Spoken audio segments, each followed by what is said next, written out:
Welcome to the Saturday Morning Muse, everyone. I'm Andy Tempty. Today is January the 28th, 2023.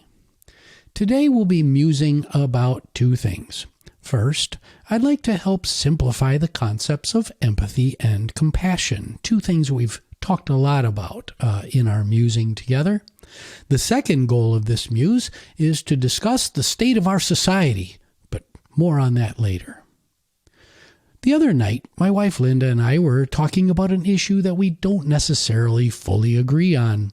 My mind immediately went to where the reptilian male brain typically goes, which is to ask, how does this affect me, and how can I get her to see things my way?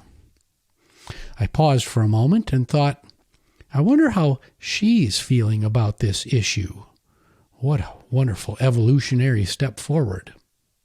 Put as simply as possible, this is empathy.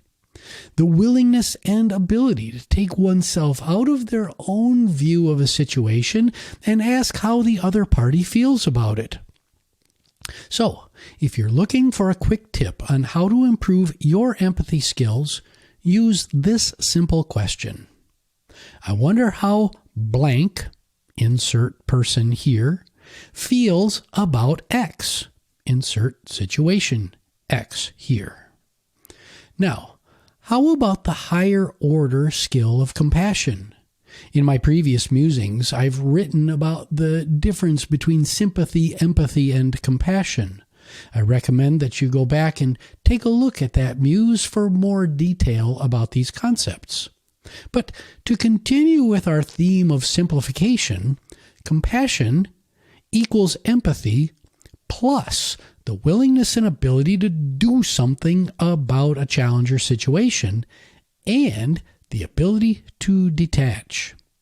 Therefore, a compassionate response is one where we ask, I wonder how blank feels about X, and what can or should I do while maintaining some degree of objectivity.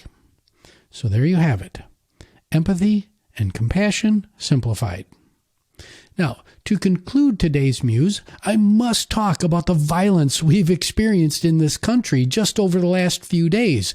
Half Moon Bay, Des Moines, Iowa, Yakima, Washington, Monterey Park, California. My God, man, what is going on? We must stop the madness. Now, I'm not suggesting that we can develop some kind of utopian society where everyone lives in harmony. That is a bit of a stretch. All I'm asking is that we meet some pretty basic social norms like not killing each other. So, how can we improve? Yes, in my opinion, we have too many guns, we have too many societal messages that promote violence as a means of resolving conflict. The long-term solution, however, is to invest in education, learning, and personal growth. Cooperation, kindness, and compassion are critical skills, just to name a few, to develop in our citizens. Let's focus on growing the human skill of our populace. That will take the oxygen away from messages that promote violence as the answer. So, thank you for listening. I really appreciate your engagement. We'll see you next time.